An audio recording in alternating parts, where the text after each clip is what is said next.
तकलीफ सिर्फ ये है कि मुल्क का जो असली वजीर आजम है फॉर्म 45 की जो हुकूमत बनती है उसको फॉर्म 47 वाले बाहर नहीं आने देना चाहते। ये कहते हैं कि सियासी अनाद और जो दुश्मनी इनके दिल में या बुग़्ज़ है उसकी वजह से इमरान खान साहब को जेल में बंद किया गया है। इतनी देखें यहाँ पर ये चौपट राज नहीं होना चाहिए। इतनी लाकानूनियत जो है वो इंसान लोगों को फ्रस्ट्रेशन की तरफ लाती है। सबसे बड़े लीडर को वो आपको अंदाजा हो गया है कि ना उन पे ना उनकी बेगम साहिबा पे कोई केस ऐसा नहीं है जिसके ऊपर उनको कहा जाए कि ये मुजरिमीन है। टोटल ये इन्होंने अपना जो झूठ था वो खुद एक्सपोज कर दिया। मैं यहाँ पे ये जरूर कहूंगी कि बुशरा बीबी को 3.5 साल की हुकूमत जब हमारी थी, हर रोज आप देख लें कि कभी फरागोगी के नाम से तो कभी जी फलां जगह करप्शन हो रही है, वो फलां से मिलके ये ले लिया है, और जिस वक्त अंदर बंद किया या उन्हें सजा दी है तो फिर वो लेकर के आए इद्दत केस, यानी खवातीन के वो निजी मामला जो एक इस्लामी और एक जमहूरी मुआशरे में कभी आप लोगों ने ना सुने थे, वो हम अदालतों में जाके सुनते हैं। पाकिस्तान की माँ बहन बेटियों की इज्जतें इस केस में जिस तरीके से ऑन स्टेक की गई हैं, जो अल्फाज बोले जाते हैं, जिस तरह किरदार कशी की गई है, जो गंद उछाला गया है, इसकी भी अल्लाह माफ करे। तो इस तरह की मिसालें हमें अपने मुल्क में कायम करने की जरूरत नहीं है। जरूर यहाँ कहूंगी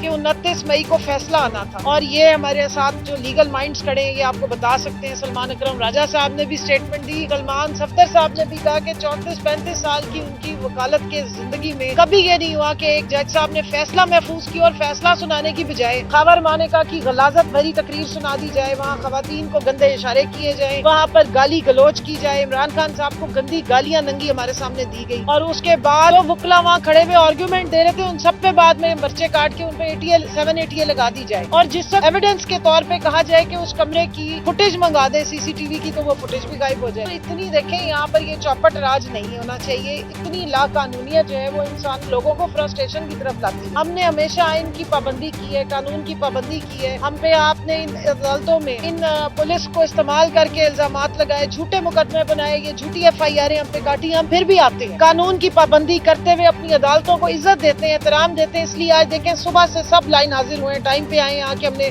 जज साहब के सामने पेश हुए, अपनी हाजिरियां दी हैं। आज मेरा इलेक्शन ट्रिब्यूनल में भावलपुर में केस इस वक्त लगा हुआ है, लेकिन मैं यहाँ हाजिर हुई हूँ और वहाँ मैंने अपने वकला को भेजा है, और अगली दफा के लिए उनकी इंस्ट्रक्शन है कि आपने इन पर्सन हाजिर होना है। तो एक ही टाइम पे हम पे 8-8 जगहों पे केसेस हैं, 8-8 जगहों पे हमें अदालतें बुला रही है, लेकिन हम जाते हैं। खान साहब अपने केसेस मेरिट पे कंटेस्ट करें, हालांकि केस कोई है ही नहीं। तो इसलिए मैं ये सिर्फ कहूंगी कि इंशाल्लाह पूरी उम्मीद है ये सारी सियासी अनाद और एक सियासी विक्टिमाइजेशन है। तकलीफ सिर्फ ये है कि मुल्क का जो असली वजीर आजम है फॉर्म 45 की जो हुकूमत बनती है उसको फॉर्म 47 वाले बाहर नहीं आने देना चाहते। अना की जो अपनी भेड़ है, कहते हैं कि सियासी अनाद और जो दुश्मनी इनके दिल में या बुग़्ज़ है उसकी वजह से इमरान खान साहब को इस जेल में बंद किया गया और उनकी पार्टी के लोगों के साथ ये सलूक हो रहा है। आपने देखा सुप्रीम कोर्ट में भी हमें किस किस किस्म के कमेंट्स आ रहे हैं, और वहाँ पर भी रिजर्व सीट्स का केस लगा हुआ है, मैंडेट हमारा चोरी किया गया है, फिर भी हम आइन और कानून के तहत उन्हीं अदालतों में जा रहे हैं, वहीं से जाके इंसाफ की उम्मीद रख रहे हैं। और हमारे वकला की टीम को सलाम है, सुबह दोपहर शाम